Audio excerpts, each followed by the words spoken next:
Good morning traders. ಇವತ್ತು date ಬಂದ್ಬಿಟ್ಟು 15 September. ಇವತ್ತಿನ ಇಂಪಾರ್ಟೆಂಟ್ ಲೆವೆಲ್ ಬಂದ್ಬಿಟ್ಟು 25,109 ಆಗಿರುತ್ತೆ. ಪ್ರೈಸು 25,104 ಇಂತ ಕ್ರಾಸ್ ಆದರೆ ನಾವು ಟ್ರೇಡಲ್ಲಿ ಕಾಲ್ ಸೈಡ್ ಟ್ರೇಡಲ್ಲಿ ಎಂಟ್ರಿ ತೊಗೊಳ್ಳೋಣ. ಸೊ ನಾನು ನಿಮಗೆ ಅಪ್ಡೇಟ್ ಮಾಡ್ತೀನಿ ಟ್ರೇಡರ್ಸ್. ಹಾಗೆ ಟ್ರೇಡರ್ಸ್, ಇವತ್ತು ಮಾರ್ಕೆಟ್ ಒಂದು ಸೈಡ್ ಮೂವ್ ಆಗುವಂಥ ಚಾನ್ಸಸ್ ಸ್ವಲ್ಪ ಕಡಿಮೆ ಇರುತ್ತೆ. ಹಾಗಾಗಿ ನಾನು ಒಂದೇ ಕ್ವಾಂಟಿಟಿಲಿ ಟ್ರೇಡ್ ಮಾಡ್ತಾಯಿದ್ದೀನಿ. ಹಾಗಾಗಿ ನಾವು ಟ್ರೇಡನ್ನು ಪ್ರಿಪೇರ್ ಮಾಡ್ಕೊಳ್ಳೋಣ. ಆಪ್ಷನ್ ಚೈನಿಗೆ ಹೋದರೆ ಕಾಲ್ ಸೈಡ್ ಟ್ರೇಡಲ್ಲಿ ನಾನಿವತ್ತು ಇಂಟ್ರೆಸ್ಟಿಂಗ್ ಆಗಿದ್ದೀನಿ. ಸೊ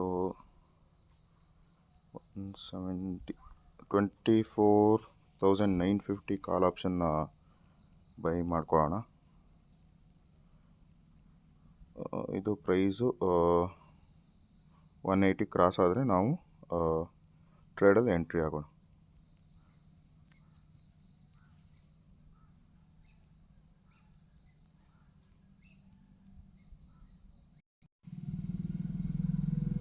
ಹಾಯ್ ಟ್ರೇಡರ್ಸ್, ಈಗ ನಮ್ಮದು ಸೆಟಪ್ ಸ್ವಲ್ಪ ಚೇಂಜ್ ಆಗ್ತಿದೆ. ನಾವು ಪುಟ್ ಸೈಡ್ ಕಡೆ ಪ್ಲಾನ್ ಮಾಡ್ತಾಯಿದ್ದೀವಿ.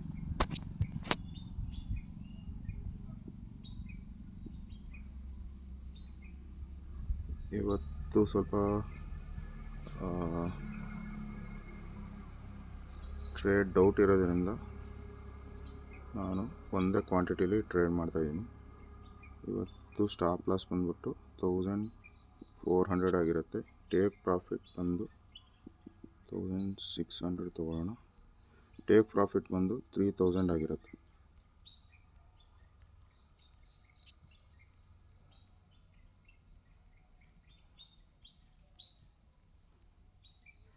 ಓಕೆ, ಸ್ವಲ್ಪ ವೆಯ್ಟ್ ಮಾಡೋಣ ಟ್ರೇಡರ್. ಓಕೆ ಟ್ರೇಡರ್ಸ್, ಈಗ ನಾವು ಈ ಟ್ರೇಡಲ್ಲಿ ಎಂಟರ್ ಆಗ್ತಾಯಿದ್ದೀವಿ. ಓಕೆ, ಎಂಟರ್ ಆಗಿದ್ದೀವಿ. ಅರೌಂಡ್ 75-30 ಪ್ರಾಫಿಟ್ ನಡೀತಾ ಇದೆ. 135 ಅರೌಂಡ್ ನಡೀತಾ ಇದೆ ಪ್ರಾಫಿಟ್ಟು. ನಮ್ಮ ಟಾರ್ಗೆಟ್ ಬಂದ್ಬಿಟ್ಟು ಇವತ್ತು 3,000 ಆಗಿರುತ್ತೆ. ಇದು ಸ್ವಲ್ಪ ರಿಸ್ಕಿ ಸೆಟಪ್ ಆಗಿರೋದ್ರಿಂದ ನಾನು ಒಂದೇ ಕ್ವಾಂಟಿಟಿಲಿ ಟ್ರೇಡ್ ಪ್ರಿಫರ್ ಮಾಡ್ತಾಯಿದ್ದೀನಿ ಇವತ್ತು. ಯಾಕಂದರೆ ಈ ಥರ ಸೆಟಪ್ಗಳು ರಿವರ್ಸಲ್ ತೊಗೊವಂಥ ಚಾನ್ಸಸ್ ಜಾಸ್ತಿ ಇರುತ್ತೆ. ಓಕೆ ಟ್ರೇಡರ್ಸ್, ನಾವು ವೆಯ್ಟ್ ಮಾಡೋಣ. ನಾನು ನಿಮಗೆ ಅಪ್ಡೇಟ್ ಮಾಡ್ತೀನಿ. ಈಗ ನೋಡ್ತಾ ಇರ್ಬೋದು ಟ್ರೇಡರ್ಸ್, ಈಗ ನಮ್ಮ ಟ್ರೇಡಲ್ಲಿ ಪ್ರಾಫಿಟ್ ಇನ್ಕ್ರೀಸ್ ಆಗ್ತಾಯಿದೆ. ಅರೌಂಡ್ 200-300 ಪ್ರಾಫಿಟ್ ಶೋ ಮಾಡ್ತಾಯಿದೆ. ನಾವು ಪೇಷನ್ಸಿಂದ ನಮ್ಮ ಟಾರ್ಗೆಟ್ ಮತ್ತು ಸ್ಟಾಪ್ ಲಾಸ್ಗೆ ವೆಯ್ಟ್ ಮಾಡೋಣ. ಸ್ಟಾಪ್ ಲಾಸ್ ಇಟ್ಟಾದರೂ ಪರವಾಗಿಲ್ಲ. ನಾನು ಇವತ್ತು ರಿಸ್ಕ್ ಕಡಿಮೆ ಮಾಡಿದ್ದೀನಿ. ಒಂದೇ ಕ್ವಾಂಟಿಟಿಲಿ ಟ್ರೇಡ್ ಮಾಡ್ತಾಯಿದ್ದೀವಿ ಇವತ್ತು. ಓಕೆ ಟ್ರೇಡರ್ಸ್, ಈಗ ನೀವು ನೋಡ್ತಾ ಇರ್ಬೋದು ಪ್ರೈಸು ನಮ್ಮ ಅಪೋಸಿಟ್ ಡೈರೆಕ್ಷನಲ್ಲಿ ಮೂವ್ ಆಗ್ತಾಯಿದೆ. ಏನಾದರೂ ಇದು 25,110 ಏನಾದರೂ ಕ್ರಾಸ್ ಆಯಿತು ಅಂದರೆ ನಾವು ಈ ಟ್ರೇಡಿಂದ ಎಕ್ಸಿಟ್ ಆಗಬೇಕಾಗತ್ತೆ. ಸ್ಟಾಪ್ ಲಾಸ್ ಕೂಡ ನಮ್ಮದು ಅಷ್ಟೇ ಆಗಿರುತ್ತೆ. ಈಗ ನೋಡ್ಬೋದು ಅರೌಂಡ್ 750-800 ಹತ್ರ ಲಾಸಸ್ ತೋರಿಸ್ತಾ ಇದೆ. ಈ ಲೆವೆಲಿಂದ ಬ್ರೇಕ್ ಆದರೆ ನಮಗೆ ಇವತ್ತು ಟ್ರೇಡಲ್ಲಿ ಲಾಸ್ ಬುಕ್ ಮಾಡಬೇಕಾಗತ್ತೆ. ನೋಡೋಣ ಏನು ಮಾಡುತ್ತೆ. ನಾವು ಟ್ರೇಡಲ್ಲಿ ಎಂಟ್ರಿ ಆಗಿದೆ. ಇನ್ನೇನಿದ್ರು ಸ್ಟಾಪ್ ಲಾಸ್ ಅಥವಾ ಟಾರ್ಗೆಟ್ಗೆ ವೆಯ್ಟ್ ಮಾಡೋದಷ್ಟೇ ಪೆಂಡಿಂಗ್ ಇರೋದು.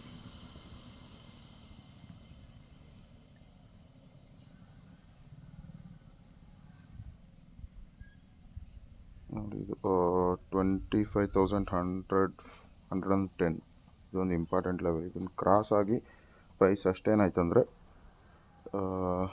ಯಾವುದೇ ಚಾನ್ಸ್ ಇರೋಲ್ಲ ಇದಕ್ಕೆ. ಓಕೆ, ವೆಯ್ಟ್ ಮಾಡೋಣ.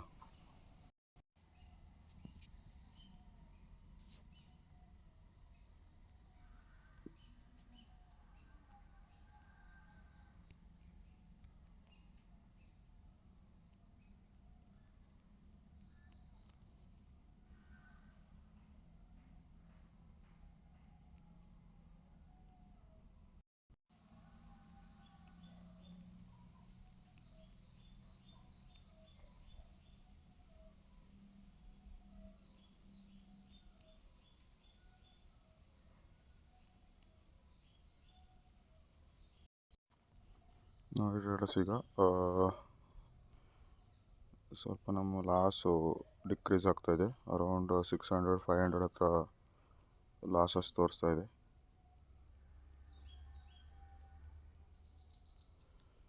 ಇದು 212ಗಿಂತ ಮೇಲೆ ಬಂದು ಸಸ್ಟೈನ್ ಆದರೆ ನಾವಿವತ್ತು ಟಾರ್ಗೆಟನ್ನು ಅಚೀವ್ ಮಾಡೋವಂಥ ಚಾನ್ಸಸ್ ಇರುತ್ತೆ. ಇಲ್ಲಾಂದರೆ ನಾವಿವತ್ತು ಸ್ಟಾಪ್ ಲಾಸ್ನ ಹಿಟ್ ಮಾಡೋವಂಥ ಚಾನ್ಸಸ್ ಇರುತ್ತೆ. ಸೊ ನಾವೀಗ ವೆಯ್ಟ್ ಮಾಡೋಕ್ಕಾಗತ್ತೆ ಪ್ರಾಪರ್ ಸ್ಟಾಪ್ ಲಾಸ್ ಅಥವಾ ಪ್ರಾಪರ್ ಟಾರ್ಗೆಟಿಗೆ.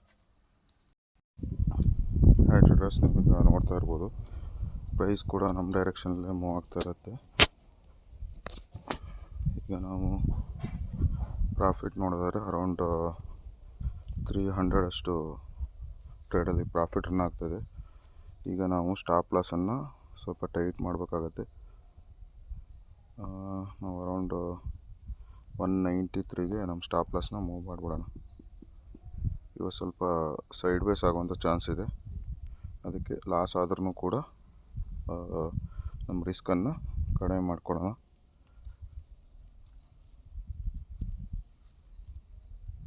ಓಕೆ ಟ್ರೇಡರ್ಸ್, ನಾವು ಪ್ರಾಪರಾಗಿ ನಮ್ಮ ಟಾರ್ಗೆಟಿಗೆ ವೆಯ್ಟ್ ಮಾಡೋಣ. ನಾನು ನಿಮಗೆ ಅಪ್ಡೇಟ್ ಮಾಡ್ತೀನಿ. ನೋಡಿ ಟ್ರೇಡರ್ಸ್, ಈಗ ನಮ್ಮ ಟ್ರೇಡ್ ಕೂಡ ಸೈಡ್ ವೇಸ್ ಆಗ್ತಾಯಿದೆ. ಇವತ್ತು ಸ್ಟಾಪ್ ಲಾಸ್ ತೊಗೊಳ್ಳೋಂಥ ಚಾನ್ಸಸ್ ಎಲ್ಲ ಇದೆ. ಹಾಗಾಗಿ ಸ್ವಲ್ಪ ಪೇಷನ್ಸಿಂದ ವೆಯ್ಟ್ ಮಾಡೋಣ. ಇವತ್ತು ಮಾರ್ಕೆಟ್ ಯಾಕೋ ಸೈಡ್ ವೇಸ್ ಆಗ್ತಾಯಿದೆ. ಸೊ ನಾವು ಸ್ಟಾಪ್ ಲಾಸನ್ನು ಈಗ ಆಲ್ರೆಡಿ ಟೈಟ್ ಮಾಡಿದ್ದೀವಿ. ಇನ್ನೂ ಸ್ವಲ್ಪ ಸ್ಟಾಪ್ ಲಾಸ್ನ ಟ್ರೈಲ್ ಮಾಡೋದು ಬೇಡ. ನೋಡೋಣ ಟ್ರೇಡರ್ಸ್, ವೇಟ್ ಮಾಡೋಣ, ಇನ್ನೂ ಟೈಮ್ ಇದೆ. ಓಕೆ ಟ್ರೇಡರ್ಸ್, ನೀವೀಗ ನೋಡ್ತಾ ಇರ್ಬೋದು ನಮ್ಮ ಟ್ರೇಡಲ್ಲಿ ಲಾಸ್ ಇನ್ಕ್ರೀಸ್ ಆಗ್ತಾಯಿದೆ. ಅರೌಂಡ್ 800-900 ಲಾಸ್ ಇನ್ಕ್ರೀಸ್ ಆಗ್ತಾಯಿದೆ. ನೋಡೋಣ, ಪ್ರಾಪರಾಗಿ ನಾವು ಪ್ರಾಪರ್ ರಿಸ್ಕನ್ನು ತೊಗೊಂಡಿರ್ತೀವಿ. ಅರೌಂಡ್ 193. ಟ್ರೇಡಿಂಗಲ್ಲಿ ರಿಸ್ಕ್ ಆ್ಯಂಡ್ ರಿವಾರ್ಡ್ ಭಾರಿ ಇಂಪಾರ್ಟೆಂಟ್ ಆಗುತ್ತೆ. ಡಿಸಿಪ್ಲಿನ್ ಕೂಡ. ನೀವು ಇದೇ 2 ಕ್ವಾಂಟಿಟಿಲಿ ನಾನು ಟ್ರೇಡ್ ಮಾಡಿದರೆ ಈಗ ಆಲ್ರೆಡಿ 2000 ಹತ್ರ ಶೋ ಮಾಡ್ತಾಯಿತ್ತು ಲಾಸು. ಹಾಗಾಗಿ ನೀವು ಕ್ವಾಂಟಿಟಿ ಕೂಡ ಪ್ರಾಪರಾಗಿ ಮ್ಯಾನೇಜ್ ಮಾಡಬೇಕಾಗಿರುತ್ತೆ. ನೋಡೋಣ ಟ್ರೇಡರ್ಸ್ ಏನು ಮಾಡುತ್ತೆ. ನಾವು ಪ್ರಾಪರಾಗಿ ಸ್ಟಾಪ್ ಲಾಸ್ ಆ್ಯಂಡ್ ಟಾರ್ಗೆಟ್ಗೆ ವೆಯ್ಟ್ ಮಾಡಬೇಕಾಗತ್ತೆ. I will update. ನೋಡ್ತಾ ಇರ್ಬೋದು ಟ್ರೇಡರ್ಸ್, ಈಗ ನಮ್ಮ ಸ್ಟಾಪ್ ಲಾಸ್ ಹತ್ರ ಪ್ರೈಸ್ ಟ್ರೇಡ್ ಆಗ್ತಿದೆ. ಓಕೆ, ನಮ್ಮ ಸ್ಟಾಪ್ ಲಾಸ್ ಕೂಡ ಟ್ರಿಗರ್ ಆಗಿದೆ. ಓಕೆ, ಇವತ್ತು ನಾವು ಟ್ರೇಡಲ್ಲಿ ಸ್ಟಾಪ್ ಲಾಸ್ನ ಹಿಟ್ಟಾಗಿದೆ. ಆ್ಯಕ್ಚುಲಿ 1500 ಅಷ್ಟು ಲಾಸಸ್ನ ಬುಕ್ ಮಾಡ್ತಾಯಿದ್ದೀವಿ. ಆರ್ಡರ್ಸ್ ನೋಡ್ಬೋದು, ಅರೌಂಡ್ 212 ಹತ್ರ ಸಿಕ್ಕಿತ್ತು. 193ಗೆ ಎಕ್ಸಿಟ್ ಕಂಡಿದೆ. ಇದರಿಂದ ಏನು ತಿಳ್ಕೊಬೋದು ಅಂದರೆ, ಟ್ರೇಡಿಂಗಲ್ಲಿ ಡಿಸಿಪ್ಲಿನ್ ತುಂಬ ಇಂಪಾರ್ಟೆಂಟು. ಇಲ್ಲಾಂದರೆ ನೀವು ಹ್ಯೂಜ್ ಲಾಸಸ್ ಮಾಡ್ಕೊಳ್ಳೋವಂಥ ಚಾನ್ಸಸ್ಸು ತುಂಬ ಜಾಸ್ತಿ ಇರುತ್ತೆ.